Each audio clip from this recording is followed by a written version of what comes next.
Góða kvöldið og velkomin í vordeild ljósleiðarans og með mér Steipa, velkomin! Blessaður. Það ekki oft sem ég hef kastað með þér öður. En það hefur einu sinni. Einu sinni gest, þú vorum að fara yfir það núna fyrir útsendinguna og ég horfði náttúrulega á þig og Óla leysa af, þú hoppar inn í miðjum leik, hetjan, inn í miðjum treinleik, ég mættur! Það var svolítið skrítið en veistu, ég held að ángrís að hafa verið þægilegasta leiðin til að komast inn í svona CS-in fyrir mig sko. Engin pressa en líka bara Óli tók vel á móti mig, hann var spenntur að fá auka mann með sér. Ég veit nákvæmlega hvernig hún leið þarna. Þetta getur gerst. Já, þetta var skellur en hann stóð sig eins og hetja og síðan komst þú inn og þetta var bara helviti skemmtilegur. Fengu skemmtilega seríu líka, það hjálpaði til. Já, veistu, ég er búinn að bíða svo lengi eftir Train og ég er búinn að bíða svo lengi eftir að sjá Íslendinga spila Train út af því að þetta er Íslendingamapp. Ég held að, þú veist, það er allir að hugsa. Þetta hefur alltaf verið Íslendingamapp og mér langaði svo að sjá hvernig við myndum tækla þessa nýju útfærslu af Train sem að við sáum þetta. Það var svona sama klassískin en það var ennþá smá svolítið bara svona brawl, ekki alveg komið eitthvað svona meta í mappið ennþá, fannst mér sko. En við erum á leiðin ángað og ég vona að við sjáum Train í kvöld. Þetta er bara Íslendingamapp. Ég held að öll liðin, það er enginn að fara að setja þetta í permabanni á sér. Ég held að það sé bara örugt. Já, og ég skal með þess að gera þig glaðan dag hérna. Sko, Þór og Kano, Þór eru mjög hrifnir af Train og mér þætti það mjög líklegt að það myndi pikka það hérna.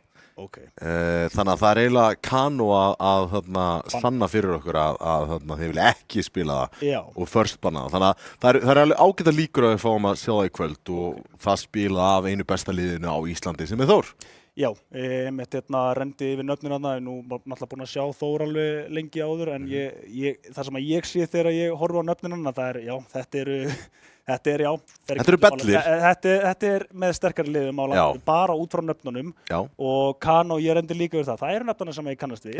Úlfur, eða Rufflur, hann er leikmaður sem að ég man mjög vel eftir og var svolítið svona prospekt á sínum tíma. Ég veit ekki alveg hvar hann stendur í dag en klárlega búinn að fara á uppleið fyrst hann er að keppa hérna í mótinu á þessum skala líka. Þriðju í sinni brakkiti með skellast ekki. Já, það er rétt sér. Þeir eru í þriðastætti akkurat núna og eru svona bara sitja strangi það svona með við hvernig staðan á liðinum situr akkurat núna. Töpuðu náttúrulega frekar erfiðlega núna senstu 2 leikjum í einni besta 3 seríu, unnu fyrsta leikinn og töpuðu seinni 2 móti Ármann á 15. senstu viku.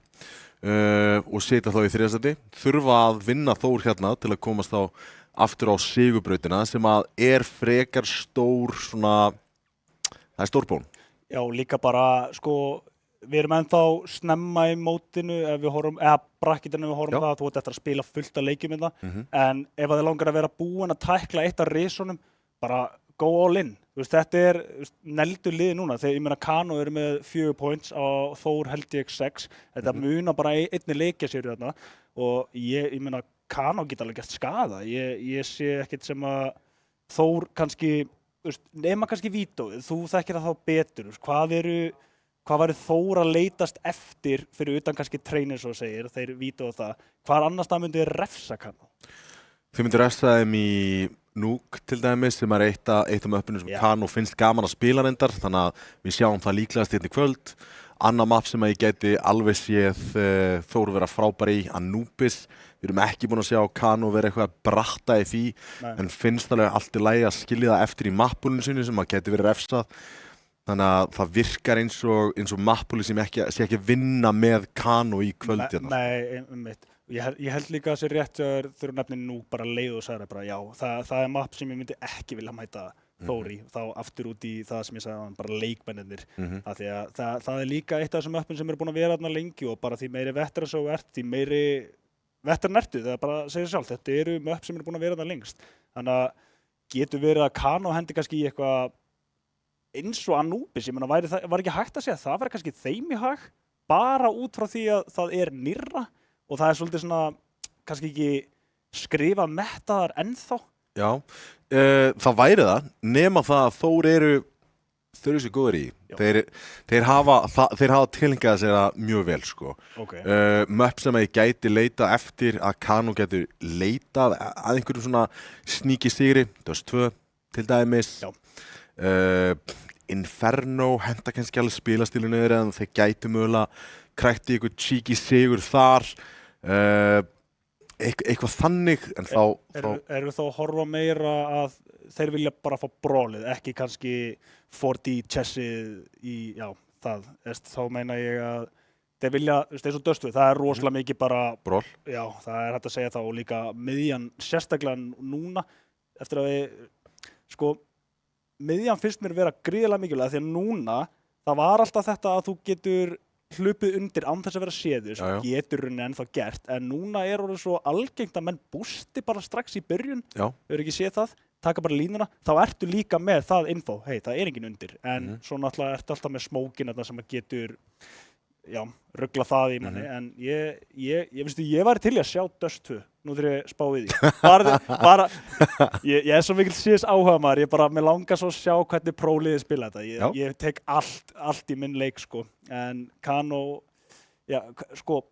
line-upi hjá þeim þekkiru hverjir spila hvaða ról þeim ef við ekki bara kíkja á lið kvöldsins Kano og sjá hvað line-upið þeir eru með smá back á sér þannig að við sjáum væntanlega hver er að fara að spila Topaz, Rufflu, Pabo, Iso og Nonni lengst til hægri Nonni, ingame-líterinn fracking ingame-líter þannig að við sjáum slatta af highlights frá honum svona solo-side leikmaðurinn er Topaz hinum megin á vinstra megin við hjá þær Rufflu, hann fer í svona fracking, svona third star role einhvern veginn svona traitorinn eitthvað svona Pabo, svona second star og síðan er Iso svona, ég myndi segja að það veri stjarnan þeirra en það vantar að neitt leikmanninn sem að heiti Blikk Er hann vappinn hjá þeim? Er eitthvað með vapparól? Engin vappi. Það er engin vappi? Það er engin vappi. Þetta er bara Cloud9 á lóðum? Já,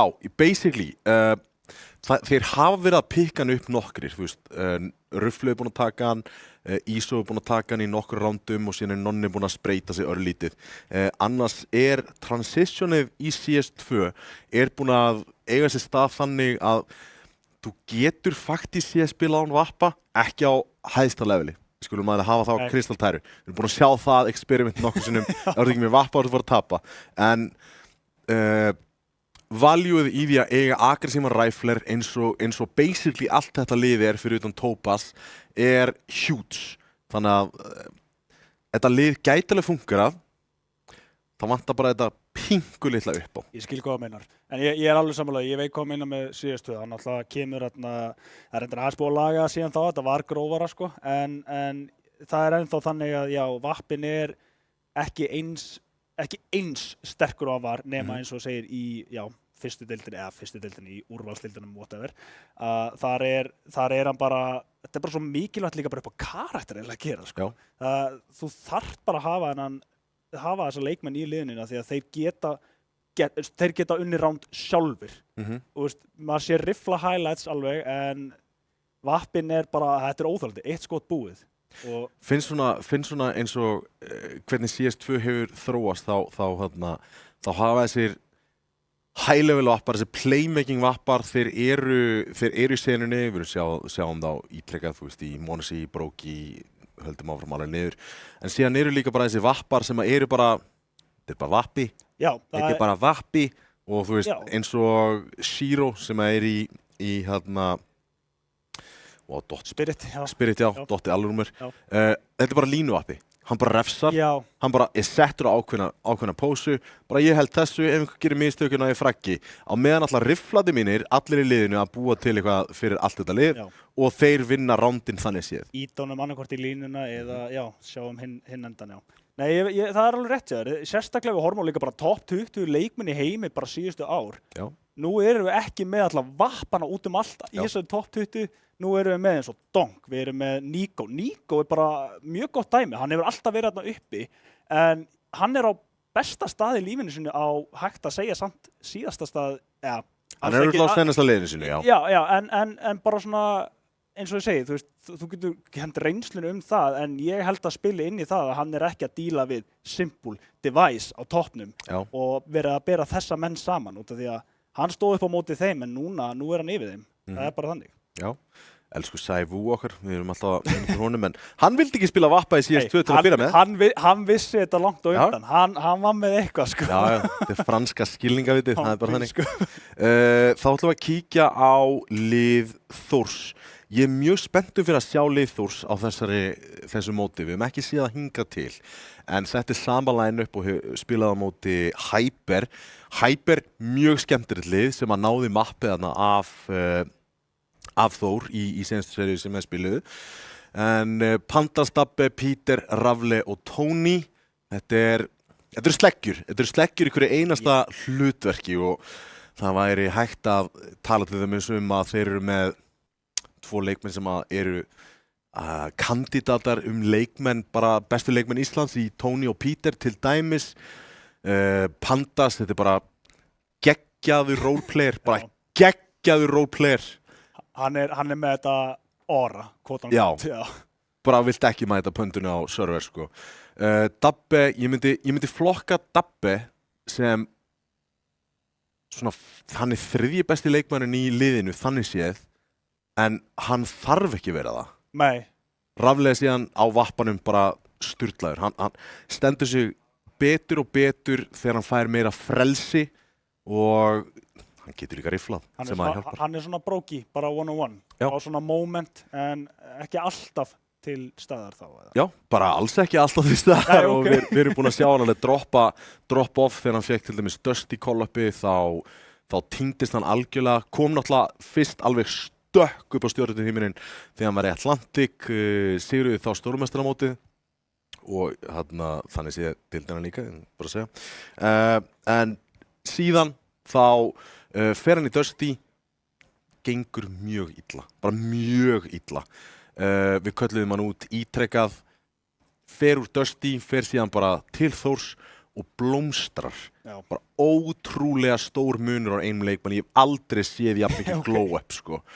Bara fekk sér sítt hár, greitt aftur, geggjörðu sér. Það er bara nýr maður. Bara nýr maður. Já. Ég meina, það maður að gera. Ég meina, þú getur ekki bara horft á, ég klikkaði í síðasta, það er bara, stíga bara nýtt skref, bara gera betur og eins og segir, hann að gera það hérna í Þór og kannski það bara hendur fyrir hann. Kannski hann bara hlindur að vera í kringum, ekki þessa stóru stjörnu nöfn kannski, eins og Dusty hefur, en ég meina, ekkert síðari stjörnur hérna samt, sko, en þú veist hvað ég meina, það kannski að segja að það hafa bara ekki verið pláss fyrir hann í Dusty svona karakterslega séð. Ég held að það sé bara hárrétt hjá þér. Hann fékk ekki plássi sem hann þurfti til að blómstra og þegar hann fer í eitthvað svona meira loosey-goosey lið sem að Þór akkurat núna eru þeir að rönna og þannig sé engum svona in-game lítir þannig séð, þú veist, Pandas tekur það eitthvað að sér, Peter hefur verið að kalla einhver play hér og þar, Rafle kallar rosalega mikið fyrir sjálfan sig, en það engin svona, þetta in-game lítirinn. Nei, akkurat, þetta er ekki sama pressa bara á eins og að vera í Dusty. Maður hefur séð þetta út í heimi líka með, þú veist, eins og bara ert í Face Clan, skilur við. Þú veist, það bara skiptir engum máli hvaðan þú ert, þú ert í Face Clan núna. Gjörðu svo vel, stattu þig. Bara það er svolítið þannig, sko, fylgir því. Þannig að, já, kannski, maður hefur heyrt það líka, þessi leikmaður ekki tilbúin fyrir tier 1, en ég ætla ekki að fara að segja Þór og Dusty séu sikkur í senunni, þeir eru þetta saman, en eitt lið á munur getur bara verið hellingur og það virðist vera það, fyrir hann, eins og þú segir. Já. Nú erum við tilbúin að fá vídeóðaskjá, en ég veit að það er tilbúið akkurat núna. Það sem ég spáði var Train, Nuke, Anubis. Já, og sko, ef að eitt af þessu á að vera rétt, geta please verið Train, mér langar í Train. Nú ætla ég að sjá vídeó hérna. Nei! Kano! Ég vissi það, ég bara, þetta er, þeir þóra ekki í þá. Þeir þóra ekki í þá í Train, út af því að þeir eru búin að leggja þetta rosalega mikið fyrir sig. Þeir eru gríðarlega góðir í Nuke og þeir hafa verið að skella fullt að liðum Nuke. Þannig að þetta er respect ban. Þetta er ekki út af því þeir eru búin að vera að banna þetta eitthvað annar staðar. Þeir vilja ekki mæta þeim. Ok, gott að vita. En hvað kemur þá í kjölfarið á Þór? Ancient, Mjög basic ban. Þeir banna þetta einhverju einasta skipti. Við líka nefndu það ekki í svona predictionum hjá okkur, þannig að ég menna við byggumst til því. En hvað kemur þá í pikkið ef að Train ekki þarna? Er það þá Nuke eða Anubis? Mér finnst líklegt að Kano sé að fara að pikka hérna Nuke. þeir pikkuðu þeir senastu seríu og já, gera það hér, halda því áfram voru hársbreytt frá því að tapa því á móti Ármann í senastu seríu sem að fór fram á 5. Hreinlega litu ekki vel út í Núk þrátt fyrir það. Ég er örugglega að fara að sjá hérna Þór pikka upp Núk þrátt fyrir að Kano hafi pikkað einungis vegna þess að ég held að startið sé bara einum og mikið fyrir þá. Já, ég skil hvað meina og ég meina Kano, ef þeir eru að fara núna í Núk, þú talar að ok, Dust, byttu, já, Dust var líka umræðinni, það er bara að stoppa mig sjálf og ég glemdi strax hvað ég ætla að vera með þetta, en Dust, ok, ég fæ eitt brawlmap í kvöld og það átt að vera train af því að það er ennþá svona röff, en Dust er bara, það er uppsett til að vera svona brawl. 100%. Þú kemst svo ótrúlega fljótt í fésið á andstæðinginum og það annar mapp sem er mjög svipað því, til dæmis Ancient, maður kemst mjög fljótt í aksjónið, þannig séð. Dust 2, mjög skemmtilegt pikk hérna og Þór eru mjög hrifnir af svona möppum. Train, þeir spila Train, væru frábærir Ancient en Peter hatar það, hann vill ekki spila, þannig að leiðilegt, ok. Eru mjög góðir í Núk en hafa svo sem ekkert verið að leggja það eitthvað rosalega mikið fyrir sig en line-upið þarna er frábært og eins og talar þú veist, það er reynsla þarna innan borð sem að geti 100% fleytt áfram í frábært Núklið. Dust 2, hérna er ég að fara að sjá síðan ég er bara að sjá Anubis, það verður bannað Inferno. Já, ok. Er það þá eitthvað svona seinna bann hjá Kano bara? Eða bara vil ekki mæta kannski Þór í?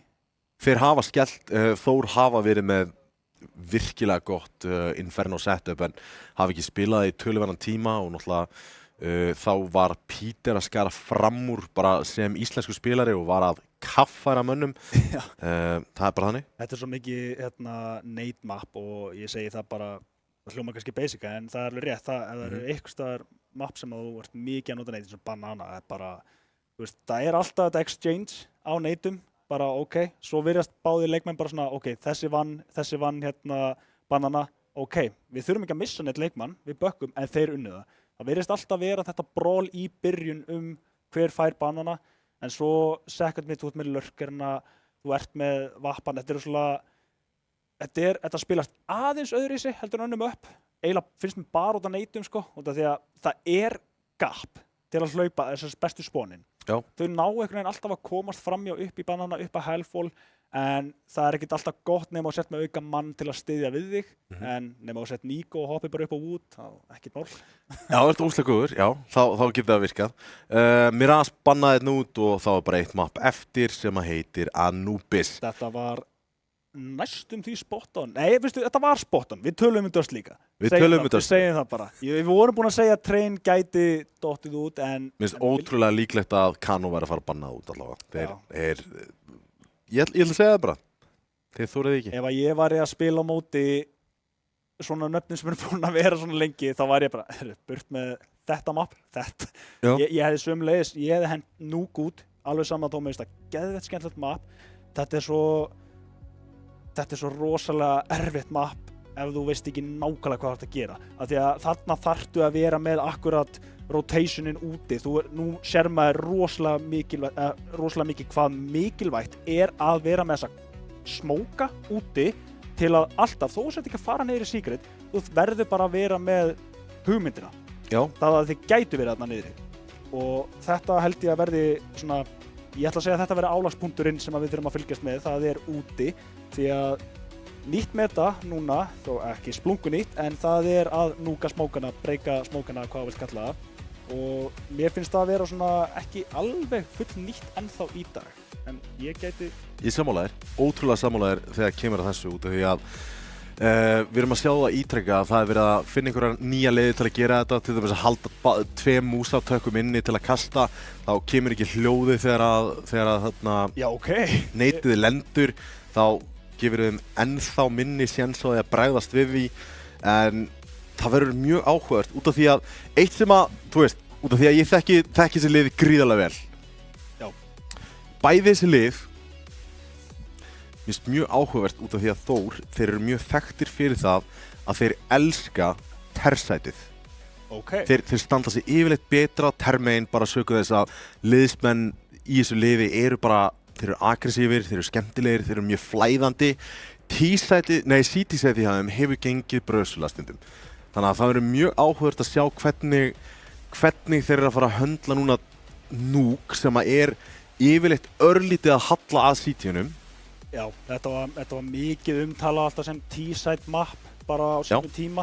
Núna, eins og þú segir, já, þeir hallast að T-sætinu. Núna þarftu ekki að spá í öllum 15 rándunum, nú þarftu bara að spá í 12 rándum þar svo með strött og kannski það skárra ef þú ert akkurat reyndur. Nú þarftu ekki að sleppi við 3 rándi viðbót, en ég menna að byrja T-sæt, það er, þú verður að vera með eitthvað on the spot, ready to go og pistolið, ég menna það er mikilvægt í dag, við vitum það.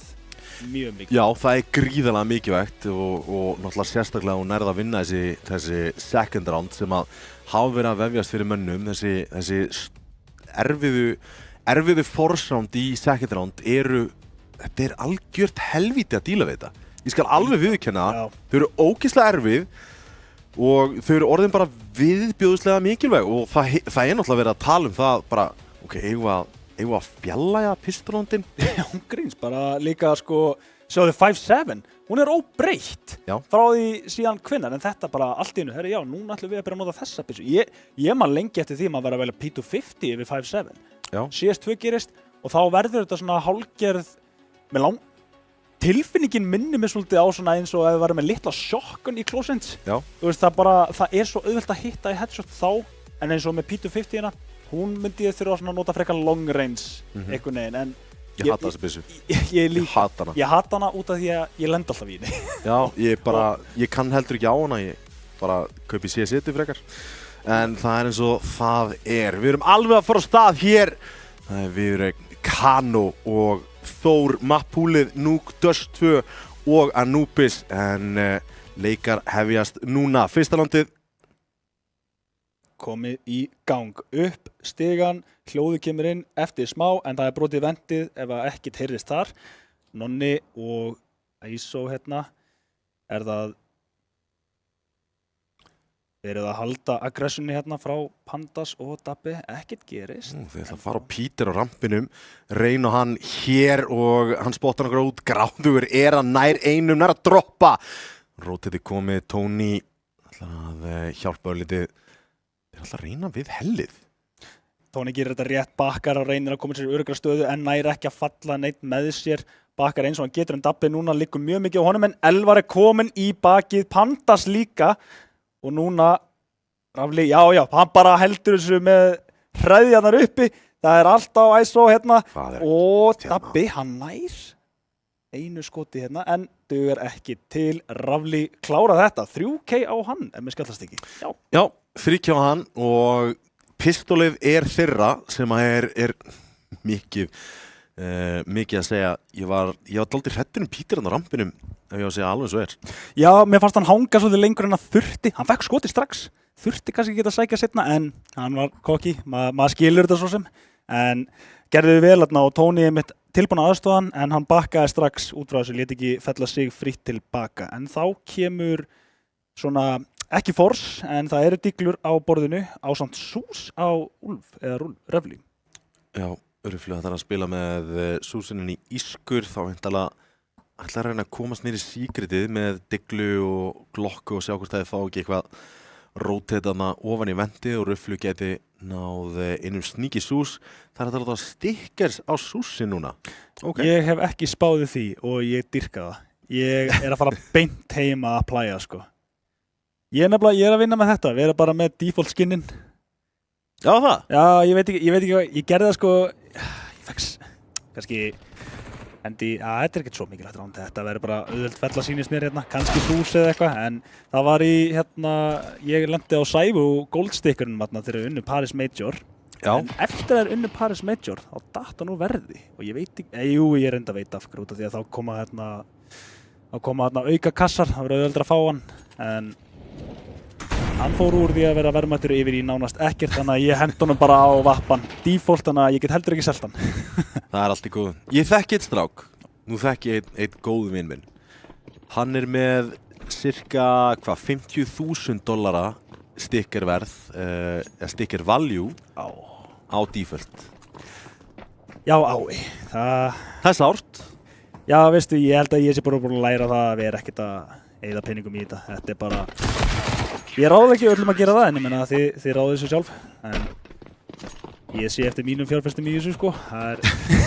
Til dæmis hefði ég alveg getað selt hennar stikkara, en þá eitthvað verðmætt í honum. Þurfti ekki að flæja hann. En ég get hort á sæfustikkarinn minn á vappanum. Það er ekki allir sem geta sett það. Þú ert mikið sæfum maður.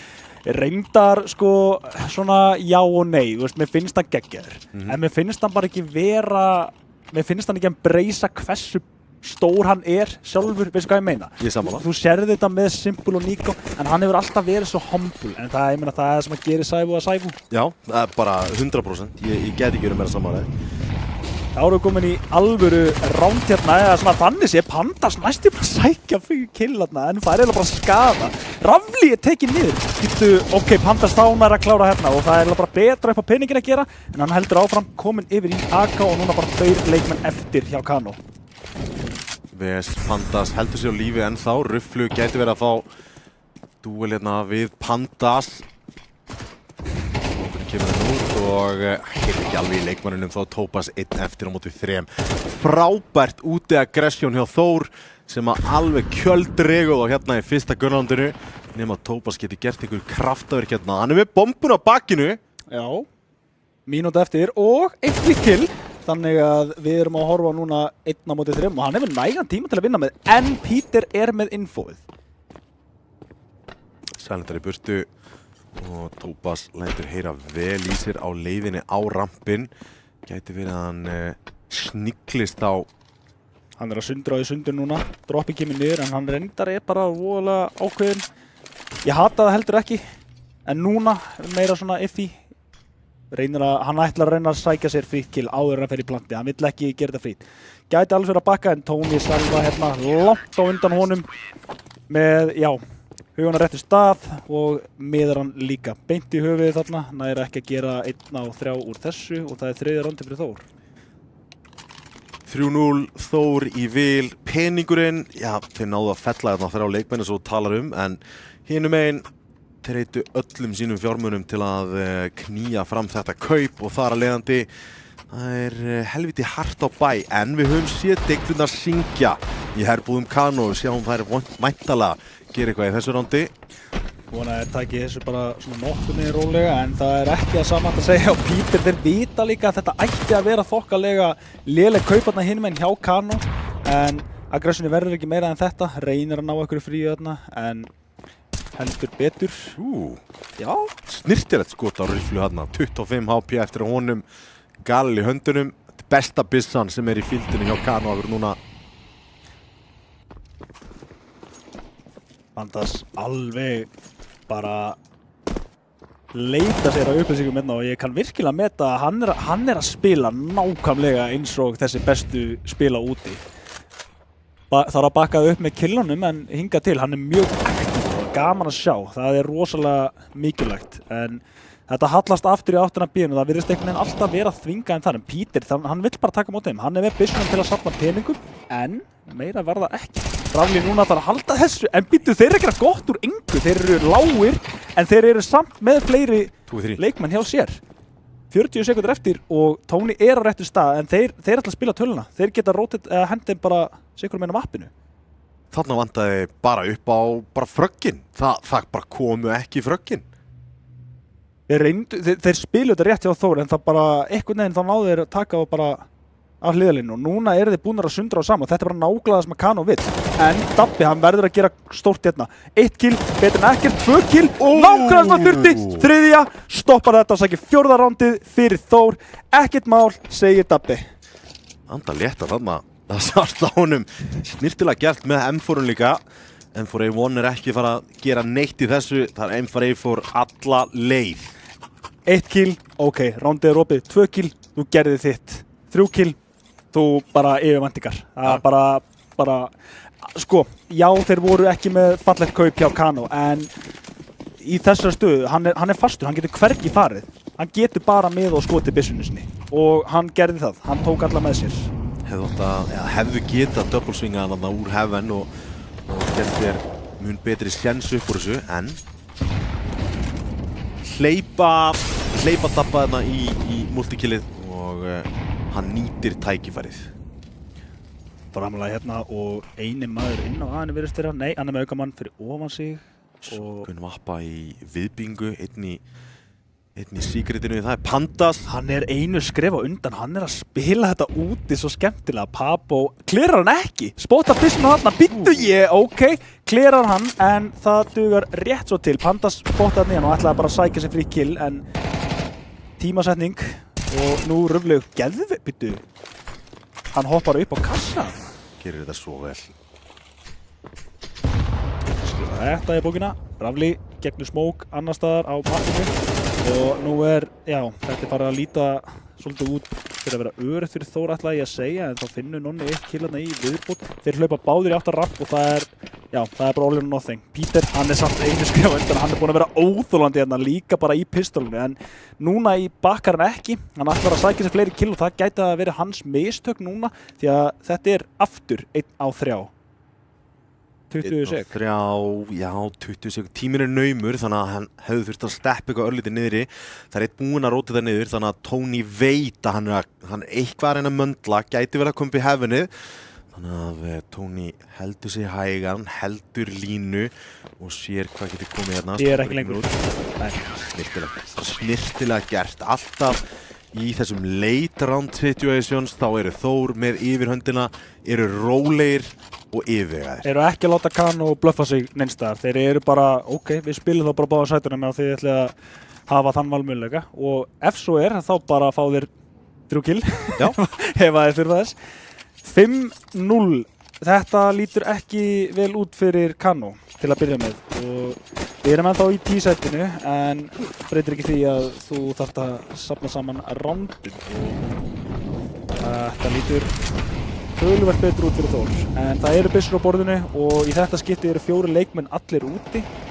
Einn maður að halda hérna lobbyinu, það er Röflung. Elvar, tekir hann opinn með brugsunar á hælunum og Tony hann nær einum en það verður ekki meira, Nonni finnur 2 og þetta er opið inn á A. Ef þeir tapa þessu rándi að þá er eitthvað að, því að þeir eru alltaf með advantage, eða ná alltaf að sækja sér advantage, en svo hafa bara Þór einhvern veginn tekið rándið tilbaka, en þetta lítur út fyrir að vera nokkuð öruggt. Dabbi er einn eftir og ég held að það sé bara save ef hann er að koma sér í burtu. Vita með þess að Dabbi spilar á gólfinu, þarna bara fellur þetta sjálft sig, þú veist, þeir missa Vappan strax í byrjun, allir eru í einhverju missioni, þú veist, Pandas er að koma upp secretið, fellur þarna seint einnir í viðbingu, þá var Tony sýndist mér sem ætlaði að reyna að malda í móir hana í gegnum viðbinguna og ná einhverju multifragi, nær ekki að gera alveg nógu mikið og einn af einn fallaðir og því miður. Þetta byrjaði allt út frá því að Rafli var tekinn þarna úti.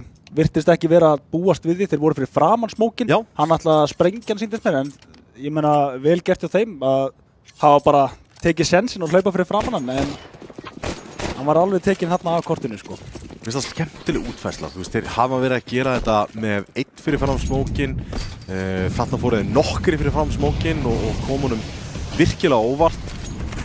Graflega núna með M4 í stæðan fyrir Vappa, gæti búið eitthvað til núna. Sprengt en ekkert spottað, en Rafli hérna, hann er spottaður og það er bara sama sagan. Þeir ætla bara að vinna með úti, það er búið að vera, opnuð fyrir þá inn í rándið, en virðist vera einhver óákveðnið þarna, eru bara farnir að taka snirtilega gert hjá Tony hérna upp úr hefininu. Þetta er snildalegt play. ætla ekki að láta taka sig aftur svona, virðist vera.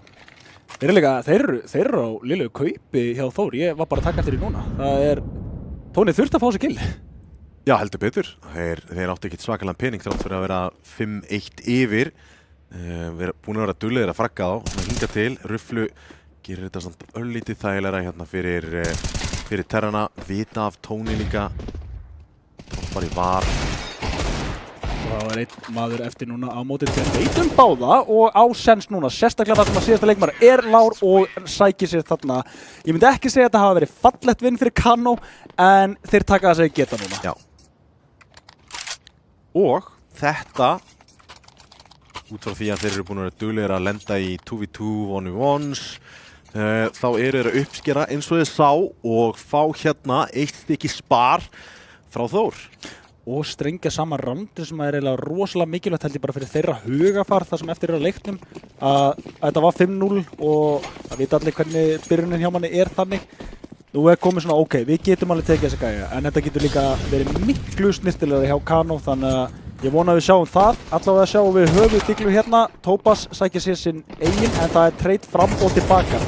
Nú loksins taka þeir yfir höndina og Pandas einn eftir með pislul og þetta ætti bara að vera nokkuð örugt ránd fyrir þá býtu. Þeir eru allir að hlaupa hérna, Pandas ætti að heyra þetta allt, hann getur sótt sér byssu búinn að gera það en það er, já, hann er einu skrif á undan. Er það ISO? Hvernig er ég að lesa þetta vitlaust? Já, bara ISO. ISO. ISO, er það ekki? Já, þetta er erlendur leikmaður sem að hefur verið að spila eitthvað öllindi með þeim. Svona, nú ætla ég að henda, ég á, hérna, gera þetta bara að vana sko, að Death Cake, það er Death Cake, þannig segi ég það sko. Death Cake? Ég sagði þetta einu svona á hárenginum og þetta er búið að lifa með mér svolítið lengi sko. Allir vinnar voru mjög sáttir. Æ, Nonni feilaði smóknum. Þetta var sárt, þú hefur ekki efnað þessu sko. Þetta drepur mómentið, það má ekki vera að gera svona sko. Ekki á móti liði eins og Þór því að þeir sækja sér allt sem þeir geta. Heldur betur, þetta er einu smók minna, þannig að ég er ekki alveg jafn mikið inni. Tökum síðan eftir því að utilityið hjá Þór akkurat núna er ekki á góðum stað. Peter, já hann er í ákveðnu veseni akkurat núna, hann er rótið þar niður hins vegar, rampurinn er fallinn, smókurinn er hins vegar góður. Brjóta smókin og æða í gegn nær hérna. Þrjá þarna, glæsilega gert hjá Peter. Þetta gæti verið round winning momentið þeirra. Papo loksist nær honum en það virðist ekki duga til. Það er búið að gera ómikið skaðna. Papo og ISO núna 1-2 eftir og já, ég veit ekki hvað gerur þessu. Peter bara einn og sjálfur stóð með báða fætur bara þarna og gjörsamlega hleypur þeim ekki inn á B. Halda núna gula stiganum. Já, halda hellinu, öllu heldur. Tveir í helvítinu. Já, þetta er helviti erfitt, sérstaklega með Elvar hérna hinum megin og nú einn maður ISO og hann er búinn að láta heyri í sér, vita nákvæmlega hvar hann er og þá færast allir þangað. En Elvar heldur því áfram, sækir sér 2 kill þarna á móti Peter, það er fullt hús. 3K skipta í að frelsa 2 AK-47. Kræki 7. rándið og eru 100% komnir í jafntefli í þessum hálfleik og líta vel út peningalega séð eiga kaupi í þá næsta rándi væntanlega. En hérna leita Kano af sínu 4. Úti hlýtur að vera takmarki akkurat núna. Úti smókar og eitthvað sem hefur verið að virka.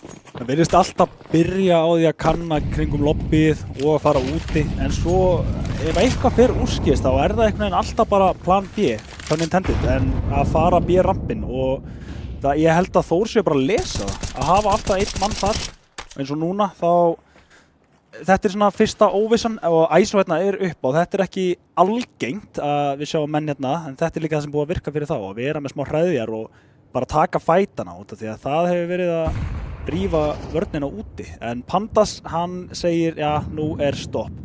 Það er opið að menn væru komnir niður í Secret og þeir vita það, Tony hérna sér bæði vippan og vendið þannig séð. Pandas sér bara úti alveg sjálfur, þarf ekki neitt mann með sér. Hann er eiginlega bara búinn að vinna rándið hér og þar. Þannig sé, ískur, brotin hérna, Tony með puttan á púlsunum þar, Dabbin er Papo og þeir eiga Ásip í erminni sem er Nonni sem er komin niður en Topaz, hann verður hann á frakki hérna á Peter og Peter er í geggjari stöðu hérna. Bara tefja tíma hérna, akkurat til að reyna að fá sína leikmenn með sér og þetta er bara ótrúlega vel spilað hjá Þór. Bara nóta þetta ránd niður, hann tekur ekki fætinn fyrir hann kom með mann til að treyta sig. Og þetta er ástæða fyrir að þeir eru skrifa undan hérna. Þeir eru bara með, já, þeir eru bara ótrúlega vel drillaðir. Það fer ekki milli mála. Fyrir þá sem að sitja heima, mega líka endilega að fylgjast með hvernig þeir eru að spila. Þeir eru að spila mjög svona, þeir eru að spila mjög rotate heavy. Þeir bara leið og kemur kontakt. Herri, ég er að koma til. bara núna. Akkurat, og það er Rafli sem er búinn að vera þessi, Tóni reyndar líka, svona komur á óvart, en Rafli, hann er búinn að vera þessi maður sem er að koma beggja átta til að hjálpa Pandas úti sem og Tóni í rampinu með að dabba, en Peter ásakið, en núna hratt út Secret og það er ekki playið, en eða hvað? Fá þarna 2 kill, en sama á síðast, þá er einhvern veginn bara brolinn sem búið að vera þeim í hag og ég held að þeir verði bara að fara yfir í döst og vona að það hendur þeir betur, því að þetta lítur ekki vel út hjá þeim. 2 á 2 samt sem aður. Já, þeir eru náttúrulega, ef að þú rótetar og fellur í rótiðinu, þá ert í smá vesinni, en samt sem aður 7-3 yfir, 2-2 stöðu, þeir eru bara 1 frag og hérna eru þeir kannski alveg að frista, þeir vilja líklegast komast upp í Heaven og challenge þar Heaven og viðbyggingu saman, en þeir eru í góðri stöðu til að challenge þetta. Dabbi fyrir aftan Silo, Peter inn í Ískur er lokuð í þokkabót, þannig að Peter er í vari. Peter ætti að geta séð sig sjálfan hérna og við ættum að sjá Dabba kíkja og getur ekki giska á að menn lappi ekki inn eða hvað, oh my god, þeir eru að fá svo góða tímasendingu, ó nei, já, ok, þeir fá plantið, við getum allavega þakka fyrir það að hann klerar þetta á endanum, en Peter núna 1 á 3 og það honum í hag er að þeir vita ekkert hvað hann er, en núna 1 á 2, hann virðist vita hvar ISO er og neglir það niður hérna 8. randi fyrir Þór og það var bara ekkert mál. Það var skítut spray hjá ISO þarna. Já. Ég held að Peter sé bara skellir hlægjandi. Þetta, sko þeir spila þetta svo vel, það er bara leið og sko Kano, þeir þurfa að fara saman núna. Þeir get ekki verið út um allt mappið og ég held að Þór viti það. Þeir geta hangið svo lengi sem þeir þurfa ekki að spá í bakinu sinni. Þór úr skeiðis þarna, hann var ekki alveg að kíkja Dabbi inn á gólfið sjálf. Það var alltaf opnum þar en hendaði Kano það að þeir sníkuðu alla leið inn í vippan og Squeaky var ekki opið, þannig að þú varst ekki með infóið þar. En 3 ránd geta bara sótt sér 4. rándið, Þór eru löngu búin að vinna þennan helming og við horfum aftur á leikmennina að fara hérna úti, það hefur verið byrjunin ofta en ekki og já, líka bara einu skipti sem þeir fá rándin, en hann er hins vegar komið niður í vendi hérna, þannig að þeir gætu challenge eitthvað skemmtilega og reynda að koma sér í Secret, en þá þurfa að komast fram hjá þessu manni, Pandas hefur verið mjög harður í horn að taka úti. Gætu meira þess að challenge rampin hérna á Peter en aftur, hann er búinn að spila þetta mjög vel, þar á meðal fengið 3K, lurksmoker hérna kemur út og hann er komin alveg í gluggan, vita er af honum ofan í vendinu, ég er ekki svo viss. þetta er svo skemmtilegt play. Þeir fóru í gegn, það er rétt hjá þér, þeir hafa brotið glugga eða eitthvað svoleiðis. Úlfur meiri sér komin í gegn núna og ef þeir fá ekki þetta kill, en Peter hann er reynda búinn að múfa á móti, þetta er reynda allt í lagi en hann fellur þarna og eiginlega Lurky gerir ekki neitt, það skiptir ekki máli. Hugmyndin var nógu góð. Nonni er núna einu skrefi á undan að vísu. Dabbi hann þarf að klera þetta. Hann virðist nú samt hafa hugmynd það, en ok. Hér kemur hann hlaupandi með þessu, lætur bara vita af sér smá mistök, en ISO treyta þetta út og nú er það Pandas 1 á 3 og þetta er svolítið ólíklegt ránd. Gríðarlega ólíklegt. Nær þetta fyrsta, Rufflu liggur í valnum, annar í doppeltor hins vegar og ISO klára þetta, 8-4 hálfleikur og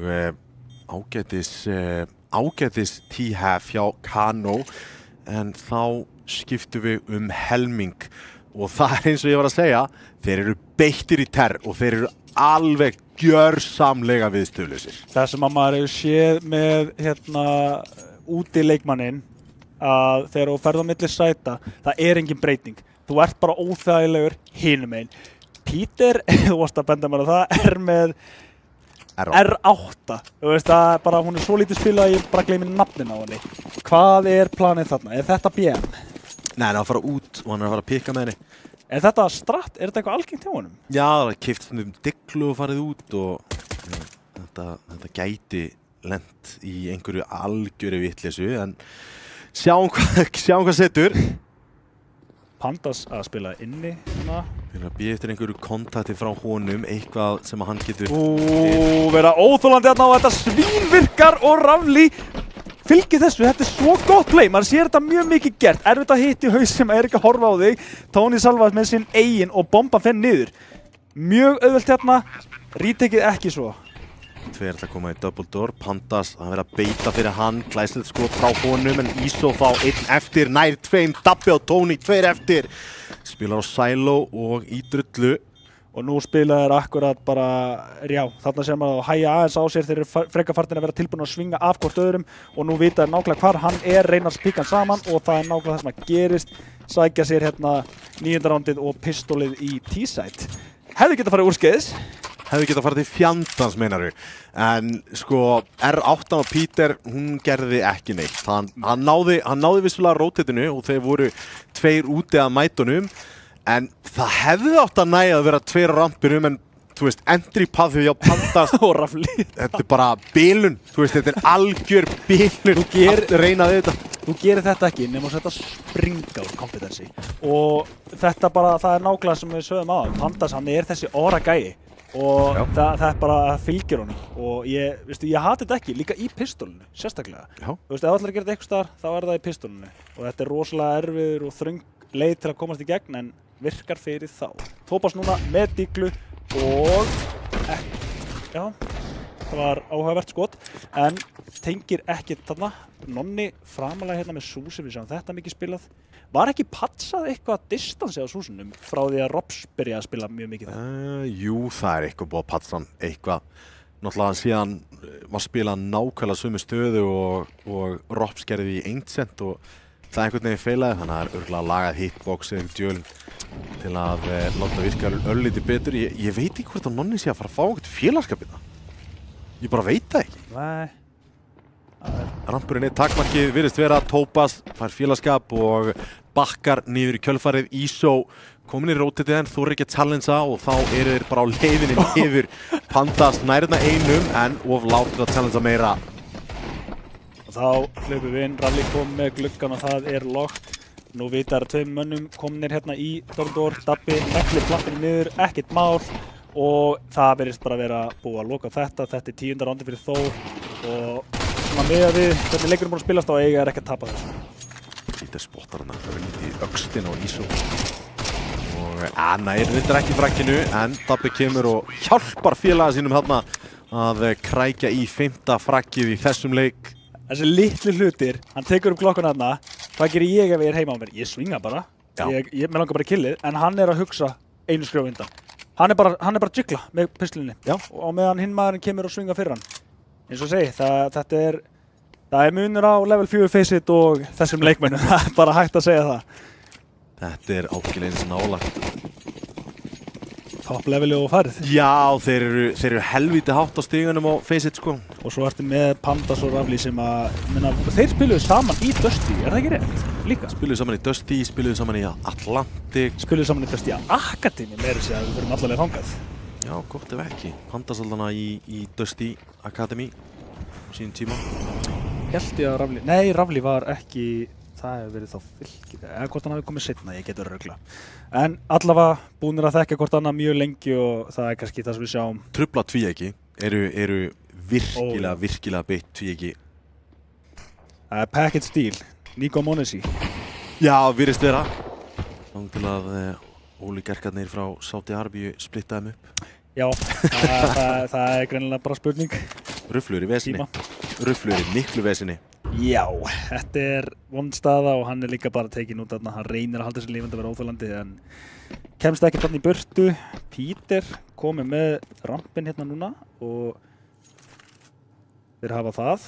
Spurning, er einhver að halda Tópas er rampspilarinn, hann er komið niður. Iso svona fylgjast með því hvort hann geti ekki fundið einhver hérna. Pandas komið Tópas, þetta er rampleikmarinn. Peter er komin upp. Þeir virðast bara að vera svolítið að hugsa sjálfan sig. Mér finnst sko eins og þarna, þetta er ekki svolítið riskja og Peter gæti hann að fengi frítt kill á liðnum. Ég held að það hafi verið millisökund að það sem hann hugsa hníf sko, en og hefur ekki efni á því. 3 á 3, bomban er farin niður. Þetta er alveg doable en ekki lengur því að maður gleymir því að það er Rafli hérna hinum einn og Dabbi ekki síður. IGL eða ekki og það er að maður er fragga heavy. Já, 11-4 Þór, þeir eru bara með báðar hendur á stýri og eru að keyra þessu yfir marklínuna. þeirra map-pick, eða ekki? Nei, þetta er map-pickið á Kano. Nei, býttu, þetta er map-pickið á Kano, ég er að rugla. Yes, sir. Það er rétt. Við vorum samt sammála á því að Dust 2 yrði betra fyrir Kano.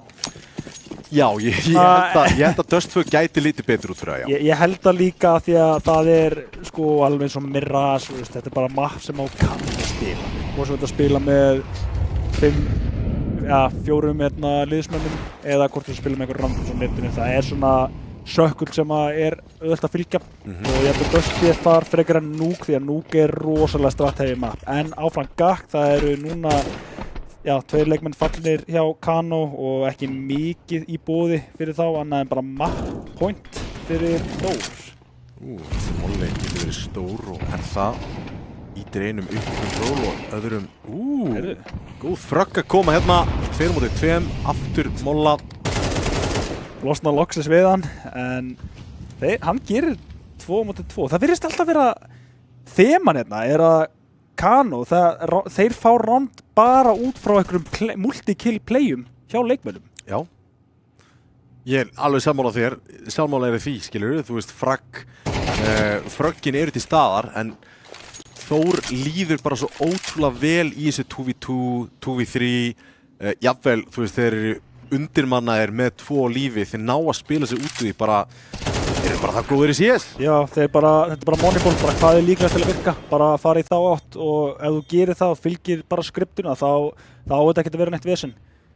En þetta er 1v1 og Kano, þeir geta vonast þetta einu rándi hérna og það gæti, ég ætla ekki að fara of langt fram á mér, snúið leiknum við, en saman og síðast þá er Rafli bara einu skrifi á undan hérna, það er Þór aftur núna með map point, sitt map og Dust fara að vera mjög líklegt. Já, bara ákaflega líklegt að við fáum að sjá það bara strax eftir round nummer 17 hérna, 12-4, þar er hins vegar kaup í kortunum hérna fyrir Kano, 1 M4 kaup og þeir verða staurblankir. Komið vappi hérna á ISO. Það er Glass Cannon. Ekki vænlegasti vinnings, en hann kaupir kit sem að vantaði í senasta rándi. Eitthvað til að vinna með. Pabo, opnun hérna á Dabbe. En gefur líka opnun á Pandas og Pandas gjörsamlega, þetta er sem maður sér hann gera. Hann tekur hvert einasta skrif sem að honum er boðið. En ISO, hann er núna komin í svona hetju play hérna, farin að stökka bara upp á sílóin inn á A-sætinu, Nonni framlega. Þeir eru með þetta ránd í pókanum, en þeir eru ennþá með hættulegan leikmann á móti sér. Þú sagði það sjálfur, Peter eitt sá sterkasti á landinu. En kannski ekki sterkasta vopnið til að vinna með í þessu róndi og virðist vera svona sammála að hann ætla að reyna að spara en það er svolítið hættulega mikil tími eftir. Já, þetta gæti bitið hann í rasslinn hérna. Hann lætur öllítið heyri í sér hérna. Bittu og hann... Jæja, allt í lagi. Ég meina style points sem má taka þau með þau eru konum með map pointið. Bittu, ok, spottar hérna einn og spottar seinni. Ok. Pínustressaður þarna, en ég ætla ekki að segja að hann var að sækja killin, ég ætla að segja að Kano voru bara bjóðun á það. Já, þetta var bara hlaðborð fyrir Peter, en hann er ekki að gera sér mat úr því. 12-5, langt frá því að við getum kallað þetta comeback, en þeir eru einu skref nær og allan að konu með ágætis peninga, lífandi með 3 leikmenni senasta rándi. Ég held samt að þeir þurfa að fara að breyta hugarfarinu á Kano þegar þeir virðast vera búnir að afskrána leik hjá sér. Bara með hvernig þeir eru að spila. Þeir eru einhvern veginn svo einir í þessu, en þetta er svona bara að líta ágætlega vel út hjá þeim. Peter með trade þarna á Römmlu og það er ítt honum út. Hann nær headshotinu á hann fellur. Pabo núna einn eftir hérna, en það er droppað niður. Býttu, er þetta A eða er þetta B? Það er ennþá smá óvissa. Raflega komin niður, komin í single og ætlar aðeins að láta heyri sér. ISO er hins vegar niðri til að eiga við þetta. Pabo ennþá hins vegar uppi hérna á catwalkinu að reyna að eiga við Tony sem er inn í gula. En þeir eru svona að fikra sig áfram og virðist líta út fyrir að þeir vilja enda inni. Peter þá væntanlega að fara að koma í gennum viðbyggingu. spott að pappa út þarna. Nonni komið stöðu til að eiga við hann, ná frakkinu. Nonni, það Glazer fræ transfer, Endabbe nær að hjálpa öllum til Ísó í 1 á móti 2 með Vappa og Uspu. Hann er með kit. Hann er með kit. Hann er ekki með armor. Jú, byrju, alls ekki. Hann er með armor. Hann spottaði Dabba. Skiptir AK og Dabbi finnur hausinn. 13-5 niðurstaðan hérna í Nuuk. En sko, ef við kryfjum þetta alveg, þetta er nákvæmlega leikur eins og við höfum séð svo ótrúlega oft frá Þór. Þeir eru mjög rotate heavy, þeir hjálpa alltaf manninum. Þú getur alltaf búist við því að sé einn af þessum 2 rotaterum að koma til þín, annarkvort Rafli eða Tony á rampinu eða úti, og þú ert alltaf einhvern veginn, þér líður eins og sért bara, þú veist að kalla á mömmu, það er verið að fara að vefja þinn í teppið, þú veist, eins og Peter bara Tony, kott að hjálpa. Ég myndi vera svo þægilegur að vera í Þór frekar en Kano bara sem nýr leikmaður til dæmis, að því að þú ert að koma inn í system sem að virkar, frekar heldur en bara, herru, þú ert bara að standa þig, við þurfum að fá frögginn til að vinna leikinn, sko. Ok, aðeins meiri pressa, sko, en þarna og sér bara, þeir eru bara að vinna svo vel með hvort öðru og það var bara það ástæða fyrir þeir unnu leik. Þeir nýttu hvert einasta tækifæri af mistökum sem að Kano gerði. Eins og maður sá, líka það var hálfgert pattern, ég veit ekki hvort það hafi bara verið tilviljun, en alltaf ef að eitthvað virkaði ekki úti eða í lobby, alltaf förum þá bara restin B. Reynum bara að negla á B, það breytir maður þarna. Og þetta er svona, ég veit, mér finnst þess að hafa verið bara þvingaðir í að reyna þetta play, en Tony og sást það bara akkurat eins og segir, rotatin, þau voru svo sterk og ef hann fekk fragg og náði að koma sér tilbaka, þá spilar hann næsta manni sem komin í rotatið, einu skrifa undan allan leikinn.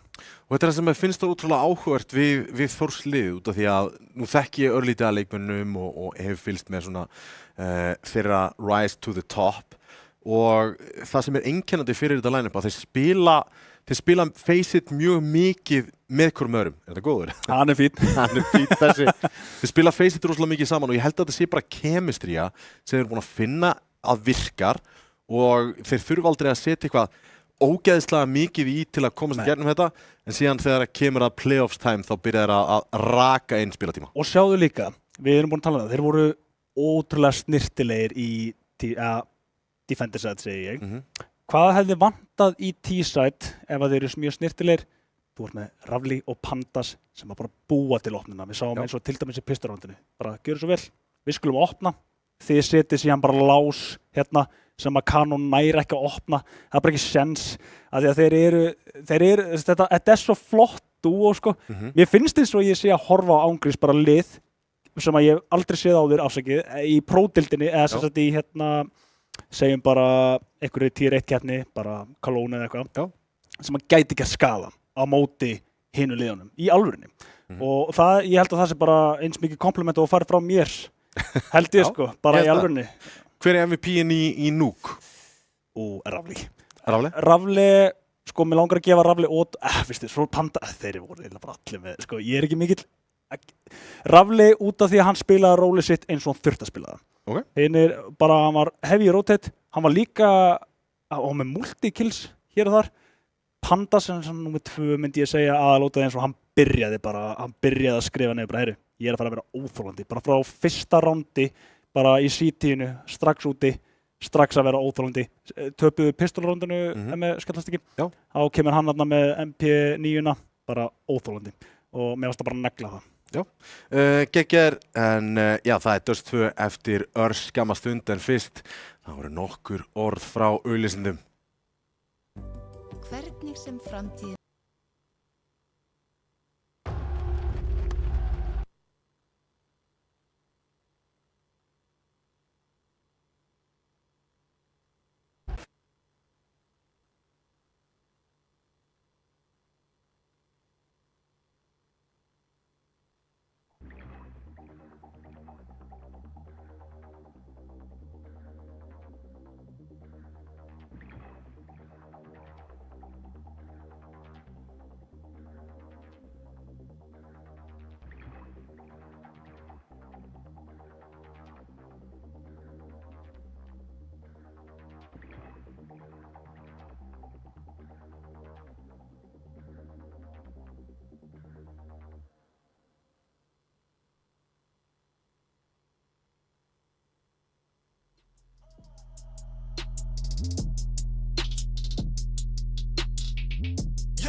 Velkomin aftur, vormótið heilsar og já, við vorum að horfa á Þór. Þetta var frumrunni þeirra hérna í vormótinu í útsendingu.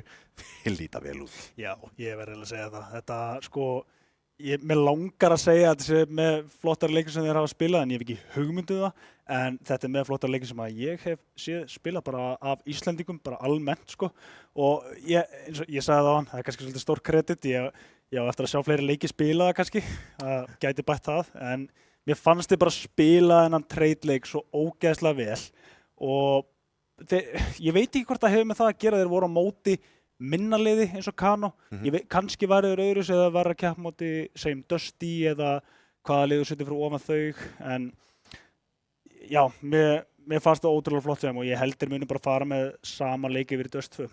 Eitt sem áhugavert að minnast á í rauninni út af því að Dusty og Þór eru sikkur um enn í bracketinu og nú er ég búinn að tala við nokkra af leikmönnunum sem eru í deildinni og konsensinni sem að fer alveg í gegnum er að Dusty akkurat núna er í einhvers konar rebuilding phase þannig að þeir eru ekki með sömu sterku leikmennina Þorsteinn F. eða Þór yfirleitt kallaður núna komin erlendis til að spila þannig að það gæti hugsast að Þór í þessu formi sé í rauninni liðið sem að gæti tekið við þessu hásæti sem að Dusty sýti í. Ég skil hvað þetta meina. Dusty eru brothættir, þetta segja það bara. Og já, ég... Við erum alltaf eftir line-upinu sem að Dusty spila fram. Af vísu. En ég gerði það með það bara fyrir í kvöld sko, að ég rendi yfir svona liðin bara svona, já, veitu hvað, þetta er ekki Dusty sem að maður hefur séð alltaf. Bara, já, það er rosalega mikið af öðrum nöfnum annað sem að, hafi ekki alltaf verið Dusty, en og eins og, ég meina við tölum það að Dusty dúoði þarna í Þór eða Þór dúoði núna, búin að vinna sér það inn það er líta ótrúlega vel í þessu liði. Kano, sko ég sagði á þann með mappið að ég held að Dust 2 gæti verið þeim í hag svo myndur mig á það að þetta er mappikkið hjá Þór en ekki Kano. Það er svona, já ég veit ekki sko hvað þarf Kano að gera hvað, já Þeir þurfa til að byrja með þá þurfa þeir að signa sig það er tvisvar sinnum með faðurvorið og sjá hvort þeir geti fundið einhverja opnanir og haldið opnapikkinum án þess að missa advantage það var ítrekkað að gerast að þeir í þau fáu skipti sem þeir gátu opnað þá voru þeir að missa advantage strax tilbaka en við erum komin live í Dust 2 strax og hér sjáum við Rullu og Kó. Já, Rullu byrja vel, komið 3 með dual Berettas, Iso bætir einum við og í kjölfarið Peter 1 nær einu tilbaka og það eru $300 í bankan en ég er ekki að fara að sjá þetta round klessast við logoið hjá Þór. Flassi var millisekund og seint. Sko, hann fjall eiginlega brota tímasetningu en Peter er alltaf búinn að gera sko eitthvað úr þessu en það er búið að loka hann er alltaf með hugmyndir það en ég segi það aftur, ég held að það sé svolítið ólíklegt hann fær aftur opnum, Flassi er aftur ekki þeim í hag því að hann er bak við vegginn í bæði skiptin hann er komið $900 bara á hlaupur með klokku sko hann er að fara að fá 1-1 á móti Tópas líka með klokku reyndar heyri í honum á CT og það er verið að reporta það akkurat núna og bomban liggur á mjög hagstæri stöðu hérna. Já. En þetta, hann fattar að leika núna herru. Það er alveg, ég get alveg gert eitthvað úr þessu og eins og þarna ítir að shifta-takkan. Og ég held að það sé svolítið mikilvægt. Ok, höfum þetta smá svona gísk á strákunum en hérna lætur hann sína sig og eitthvað, nei. Ó nei. 20 sekundur eftir samt það er ennþá Iso sem ég held að hann þurfi bara að taka fætin, hann nær bombunni, hann hleypur tilbaka, stekkur niður, hann kemst fyrir hotnið, hann mun fá plantið örugt, skildan planta á réttum stað og búast við þessu, já, bomba fyrir niður, þú ert búin að gera geggjað úr þessu. Ó nei, Peter, ekki náttúrulega, þetta má ekki gera, Peter, 1-5, þetta er ekki hægt. Kano seti bara hvíta flaggið upp í lofti, þetta fer aftur út í það sem ég var að nefna áðan, þeir eru ekki að spila jafn vel saman og Þór er að gera. Sko, Þór náttúrulega vinna ekki rándið þarna, það Peter sem að gera gott úr þessu, en sama og ég sagði áðan, Kano, þeir ekki að spila nógu vel af hvort öðru eins og þarna. Já, hann getur komið short, hann getur komið líka á miðju, en af hverju þið ekki við liðin á hvort öðru? Já, bara 100%. Þeir ekki að halda bombunni, þeir að halda leikmannin sem ná bombunni. Og þarna koma þeir bara aftur út frá þessu, spila momentumið hérna og hlaupa út á longið. Það Dabbi og Pandas eða Tony afsakið og Dabbi, hann sækir bara killin sem hann þarf. Það já, just like that. Og þetta svo ótrúlega sárt. Þetta bara ránd, með þess að sækja með bombuna raflega, þið vilja bara ná frakkinu á móti Ísó hérna og þetta eitthvað sem að Þór spila ótrúlega vel. Ef þeir ná einhverju svona klikkuðu rándi þá keyra þeir upp tempóið og sjá hvað þeir geta komist upp með og hérna steinliggja þeir bara út frá rush long. Timeout, bara já, kannski næsta rándi, en ég held að bara timeout. Þú veist, í alvörunni bara spurja leikmannin ykkar, ok strákar, erum við búnir að gefast upp? Eða ætlum við að svara ykkur? Út af því að þetta var, þú veist, Kano, ég þekki þessa leikmenn ekki nógu vel til að vita hvað þeir standa í liði, en þeir geta gert betur. Ég held að þeir séu samanlega þegar ég segja það. Já, þeir vita að þeir geta gert miklu betur úr þessu. Þeir áttu aldrei að tapa þessu 1v4. Það já, fínasta neitirna á miðjuna hjá Pandas og þetta 3-3 ennþá, en Dabbi í bakið spottaður og þetta bara nákvæmlega sem ég segi.